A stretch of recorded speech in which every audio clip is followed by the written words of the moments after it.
하나님의 기준에 부합할 수 있는 삶을 살게 하여 주옵소서. 하나님의 기준에 부합한 삶을 살게 하여 주시옵소서. 하나님의 눈높이에 우리가 맞춰서 살기는 어려운 인생들이지만 최소한 하나님과 눈높이를 맞추려고 노력하는 우리 되게 하여 주옵소서. 사람을 보는 관점도 세상을 보는 관점도 하나님이 필요로 하는 것, 하나님이 원하시는 것, 하나님이 제하기를 원하시는 것, 그 기준에 명확한 삶 우리가 살게 하여 주시옵소서. 하나님의 은혜 가운데 건강한 몸으로 태어날 수 있게 도와주심을 감사드립니다. 우리 권사님 귀한 마음으로 하나님께 예물 드리는데 우리 사랑하는 딸 어느 곳에 있든지 하나님 지키시고 외롭지 않게 하시고 그 영이나 그 육이나 그 모든 부분이 그 정신까지도 하나님 건강하게 하시고 온전히 회복되게 하여 주시옵소서. 이 자리에서 하나님께 간절히 구합니다. 하나님 응답하여 주시를 주님을 기대하오니 하나님 만져주옵시고 함께하여 주시옵소서. 감사합니다. 고마우신 예수님 이름으로 기도드렸습니다. 아멘, 아멘. 오늘은 출애굽기 22장 말씀 같이 봅니다. 출애굽기 22장 21절에서 27절까지 볼까요? 21절에서 27절까지.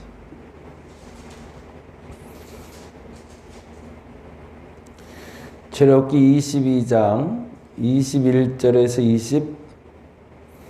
27절까지만 보도록 합니다. 그리고 오늘 함께 볼 본문 말씀은 22장, 23장, 24장이 돼요. 22장 21절에서 27절 같이 한번 읽도록 하겠습니다. 너는 이방 나그네를 압제하지 말며 그들을 학대하지 말라. 너희도 애굽 땅에서 나그네였음이라. 너는 과부나 고아를 해롭게 하지 말라. 내가 만일 그들을 해롭게 함으로 그들이 내게 부르짖으면 내가 반드시 그 부르짖음을 들으리라. 나의 노가 맹렬함으로 내가 칼로 너희를 죽이리니 너희의 아내는 과부가 되고 너희의 자녀는 고아가 되리라. 내가 만일 너와 함께한 내 백성 중에서 가난한 자에게 돈을 꾸어주면 너는 그에게 채권자같이 하지 말며 이자를 받지 말 것이며 내가 만일 이웃의 옷을 전당 잡거든 해가 지기 전에 그에게 돌려보내라. 그것이 유일한 옷이라. 그것이 그의 알몸을 가릴 옷인즉 그가 무엇을 입고 자겠느냐. 그가 내게 부르짖으면 내가 들으리니 나는 자비로운 자임이니라. 아멘. 가난에 대한 이야기 그리고 이 사회적인 약자, 경제적인 약자에 대한 이야기가 적혀 있는데요. 그 부분을 오늘 좀 살펴볼 거고요. 22장은 사실은 이렇게 적어 놓으면 좋을 것 같아요. 어떻게 배상하는가? 어떻게 배상하는가? 참 재미난 얘기가 나오고 있는데 21장에 우리가 읽을 때 소에 대한 이야기도 나왔고 인과응보에서 동태복수법이라는 이야기를 좀 드렸어요. 그래서 눈에는 눈, 이에는 이, 손에는 손, 발에는 발로 생명엔 생명으로 대하라. 그 말은 너희가 무엇인가 해코지 당했으면 그대로 갚으라 라는 얘기가 아니라 너희가 그렇게 하면 그렇게 당할 수 있으니 그렇게 하지 말라라는 이야기라고 드렸는데요. 그 이야기에 대한 구체적인 이야기가 22장에 적혀 있어요. 그래서 눈에는 눈, 이에는 이, 손에는 손, 발에는 발 이렇게 되는 것처럼 너희들이 이렇게 당할 수 있는데 라고 얘기하며 처음의 시작은 도둑질하는 것. 도둑질 당했을 때, 도둑질 했을 때 어떻게 배상해야 되는가? 그래서 22장 1절부터 도둑에 대한 이야기가 쫙 기록이 돼요. 그리고 나서 10절부터는 짐승에 대해서, 그러니까 자신이 가지고 있는 짐승에 대해서 어떻게 해코지가 당했거나 해코지를 하게 됐을 땐 어떻게 해야 되는가에 대해서 구체적으로 설명하고 있어요. 그래서 1절부터 15절까지는 도둑 맞았을 때라는 전제를 가지고 배상에 대해서 이야기합니다. 그러니까 내 의지에 상관없이 누군가에게 나의 것을 빼앗겼을 때 그것에 대해서 어떻게 배상을 받을 수 있는지를 얘기해 주는 것이고, 또 다른 말로는 너희가 만일 의도적으로, 도둑은 그거잖아요. 무의식적에서 남의 걸 이렇게 가져가는 게 아니라 의식적으로 남의 것에 손을 대게 됐을 땐 너희들 반드시 이렇게 배상해야 된다라는 얘기를 해요. 근데 저는 이 부분 볼 때마다 항상 그 생각하는데, 교회 물건에 대해서 항상 생각을 해요. 제가 부목사 할 때도 그랬고, 저는 어려서부터 교회 생활을 하다 보니까 교회 물건이 내 거고 내 물건이 교회 거고 이렇게 습관적으로 돼 있는 것 같아요. 근데 이제 소소하게 그런 거 있잖아요. 볼펜, 종이, 뭐 휴지, 뭐 이런 소소해 보이는 교회 물건들에 대해서 나도 모르게 의도하지 않게 내 주머니에 들어있을 때가 가끔 있더라고요. 여자는 그것을 너무 당연시하고 했는데, 그러고 나서 그게 의도적으로 교회에서 물건들이 있는데 물건이 많으면 이 정도면 내가 가져가도 되겠지. 이게 목사니까. 그거 가져간다고 누가 뭘 할까? 라고 생각하고 쌓아놨던 것들이 있는 것 같더라고요.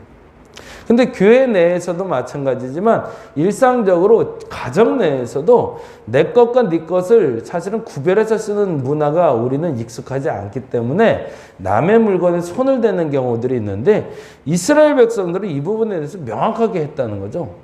도둑이라는 것은 의도적으로 누군가의 물건에 혹은 나의 물건에 손해가 입혔을 것을 말하는데, 그때마다 우리는 명심해야 된다. 그 도둑질은 하나님이 싫어하는 죄고 그 죄에 대해서는 마땅히 배상해야 된다고.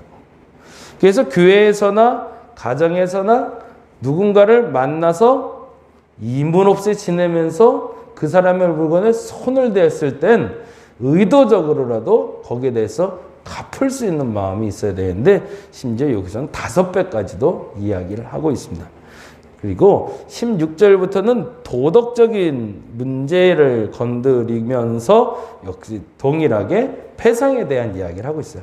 그러니까 무엇인가 내가 무엇인가 잘못을 했을 땐 반드시 그것에 대한 배상이 따른다라는 얘기를 성경이 우리에게 얘기해 주고 있다는 거죠.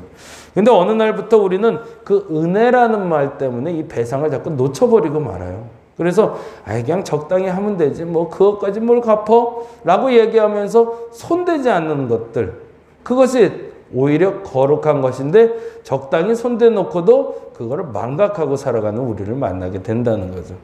권사님 뜨거운 물을 자꾸 안 쓰려고 하시고 피트병 하나만 가져가도 자꾸 저한테 말씀하시는 것처럼, 그러한 마음으로 교회를 섬기게 되고 그러한 마음으로 공적인 물건들을 사용하게 된다면 사실은 교회뿐만 아니라 이 세상은 살기 좋은 세상이 될 텐데 그렇지 않더라라는 얘기를 하고 있는 거죠.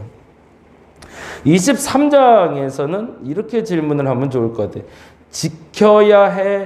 지켜야 할 날들은 무엇인가?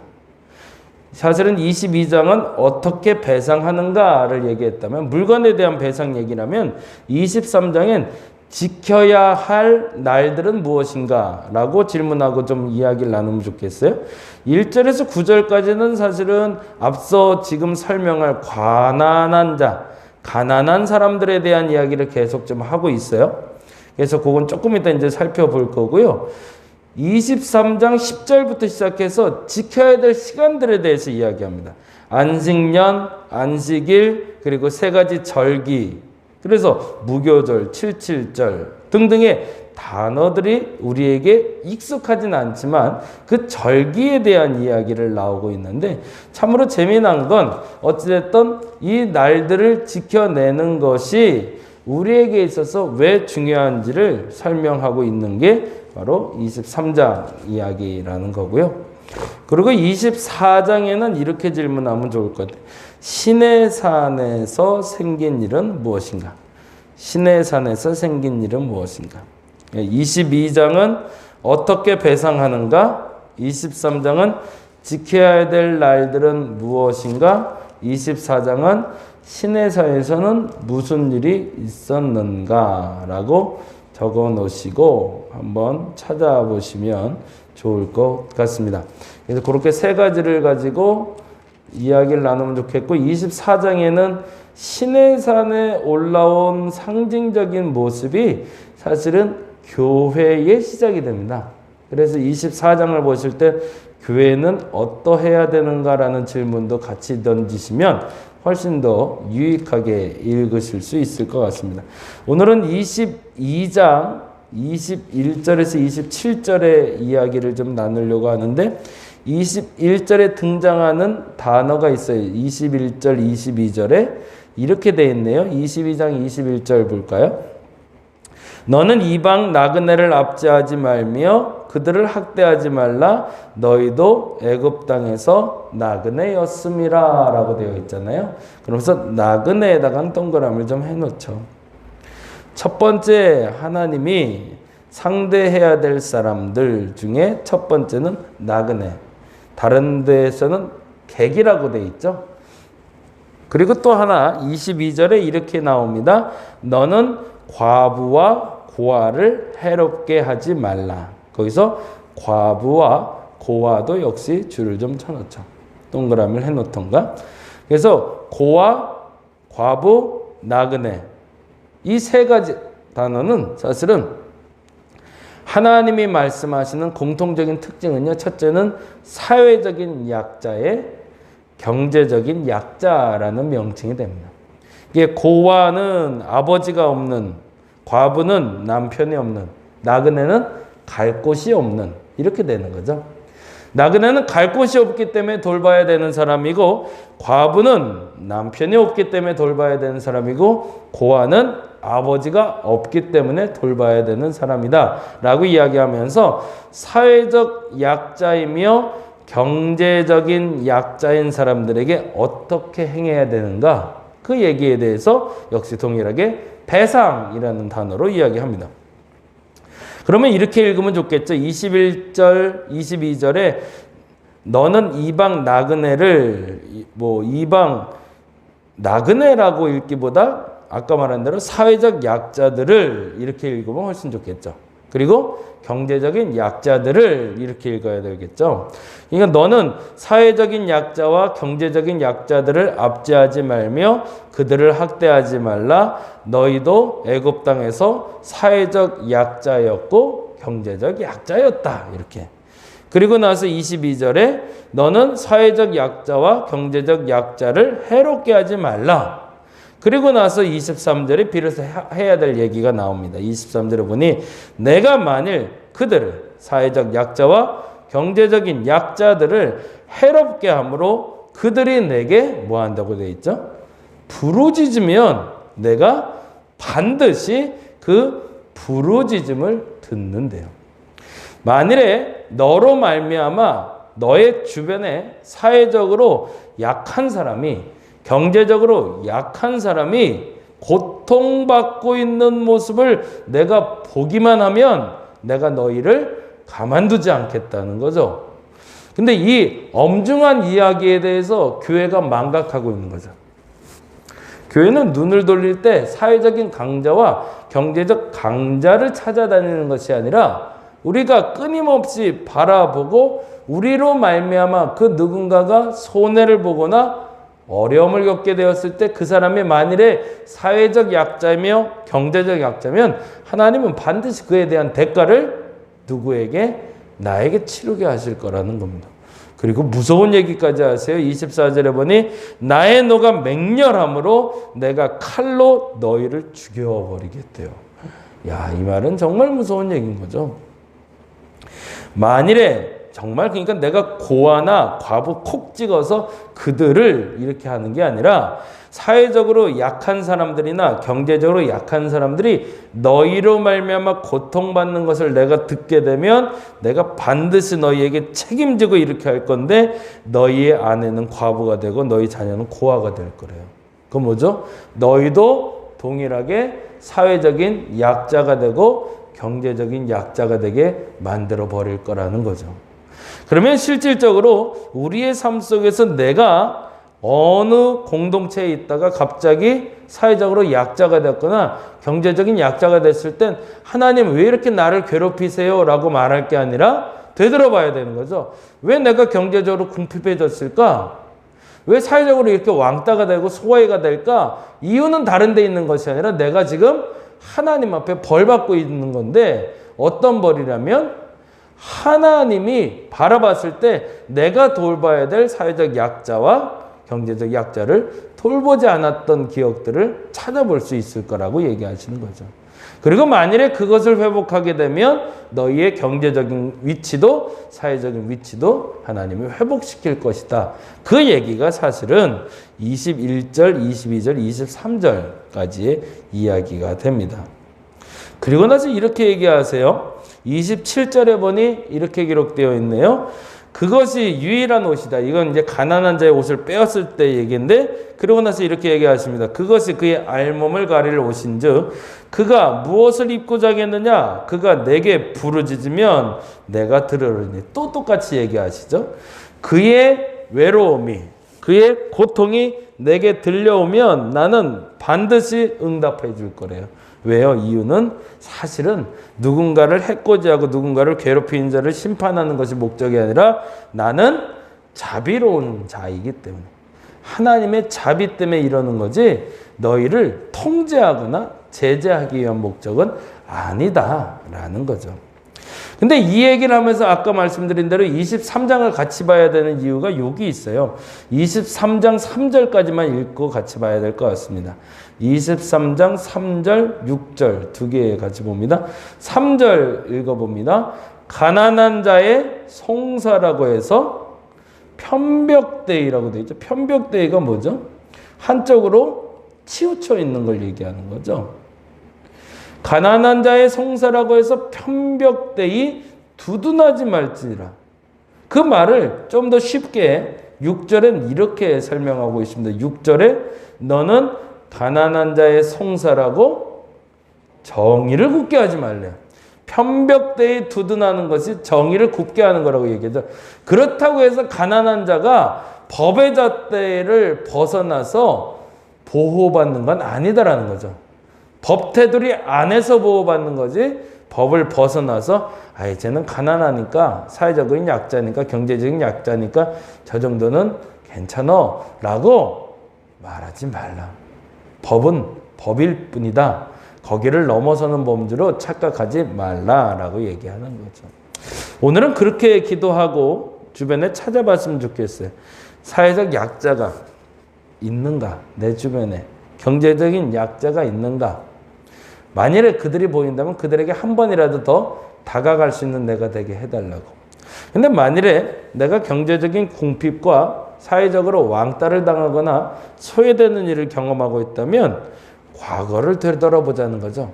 그래서 그 과거 속에 혹여 누군가를 내가 소외시켰거나 누군가를 내가 그렇게 홀대한 기억이 있다면 그 시간을 회개하는 시간, 그게 오늘 한 날 되시기를 간절히 바랍니다. 기도하겠습니다. 하나님은 사회적인 약자와 경제적인 약자들을 돌보기를 원하십니다. 그것은 만나의 법칙대로 따지자면 그들도 공평하게 이 땅의 은혜를 누릴 자격이 있기 때문입니다. 그런데 그 자격을 박탈시킨 것이 가진 자들이라면 그 가진 자들을 하나님이 반드시 배상하게끔 만든다고 하십니다. 왜? 세상은 공평하게 살아야 되기 때문에 그렇습니다. 사회적 약자를 생성해내고 경제적 약자를 생성해내는 것이 세상이라면 교회만큼은 그 공평한 잣대 위에 사람들을 올리게 하여 주옵소서. 내 주변에 사회적 약자와 경제적 약자를 돌볼 수 있는 내가 되게 하여 주시고, 내가 여유가 있다면 만일에 내가 사회적 약자가 되었고 경제적인 약자가 되었는데 일방적인 누군가의 피해 때문이라면 하나님께 부르짖어 마땅히 배상받게 하여 주옵시고, 혹여 내가 사회적 약자가 되고 경제적 약자가 되었는데 누군가를 돌보지 못해 일어난 일이라면 그 일을 회개하고 돌이키는 날이 되게 하여 주시옵소서. 기억하게 하여 주옵소서. 하나님은 사회적 약자와 경제적인 약자의 부르짖음에 응답하실 겁니다. 내가 그 사람이라면 그 응답을 통해 회복되게 하여 주시옵고, 만일에 내가 그 괴롭힘의 당사자였다면 이제는 회개하고 돌이키게 하여 주시옵소서. 감사합니다. 고마우신 예수님 이름으로 기도드렸습니다. 같이 기도하고 돌아가겠습니다.